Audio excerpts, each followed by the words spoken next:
Today, we celebrate the 54th anniversary of ASEAN's founding in 1967. We normally mark this happy occasion in person with lots of great food, reflecting the delicious and beautiful and wonderful diversity of ASEAN. However, due to COVID-19, I'll have to convey my greetings to all of you virtually for the second year in a row. The COVID-19 pandemic has disrupted the way we live, work, and play. And I know that we all long to travel again and to meet again in person.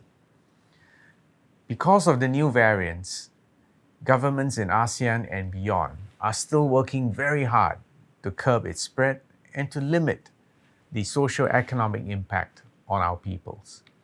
ASEAN has redoubled our joint effort in the fight against COVID-19 under Brunei's ASEAN chairmanship theme of We Care, We Prepare, and We Prosper.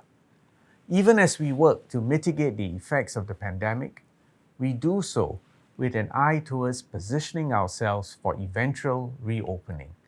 One area that ASEAN has been working on is on vaccines. The COVID-19 ASEAN Response Fund will be used to purchase vaccines for our member states, and this will contribute positively to our region's vaccination efforts. We have also worked hard to keep our trade flowing and our supply chains open, even amidst this pandemic. To boost regional trade and investment and to rejuvenate our economies, ASEAN is working with our partners towards the swift entry into force of the Regional Comprehensive Economic Partnership Agreement, or RCEP for short. To this end, Singapore was the first RCEP participating country to ratify the RCEP in April this year. The pandemic has accelerated the digitalization of all our societies. ASEAN thus adopted the ASEAN Digital Master Plan 2025 to develop our people's digital abilities, to harness the powerful potential of the digital economy while securing our digital systems against attacks. As we prepare for a COVID-19 endemic world, ASEAN must progressively reopen our economies and resume travel in a safe and calibrated manner.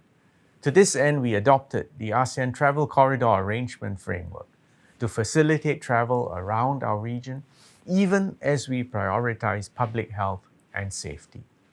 At the recent AMM, we also took stock of ASEAN's community building efforts and the myriad of challenges confronting our region.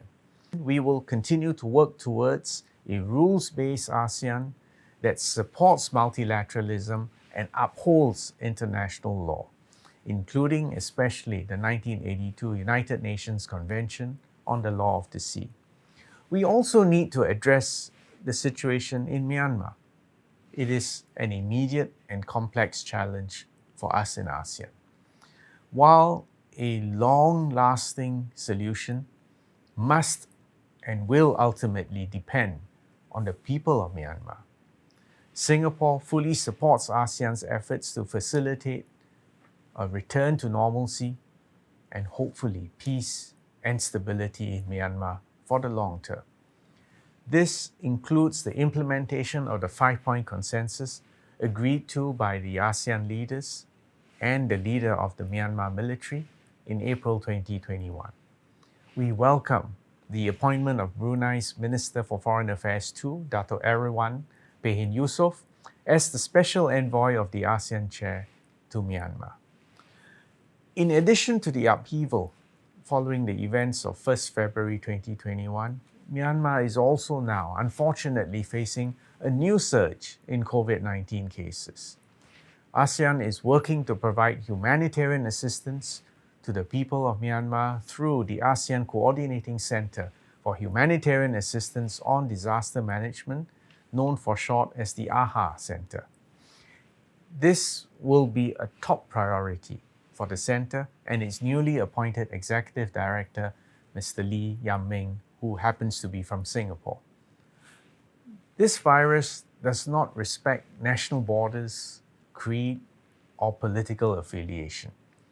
We need to bear this in mind as ASEAN stands ready to cooperate with all stakeholders and partners to lend a helping hand to our dear friends, our brothers and sisters, the people of Myanmar.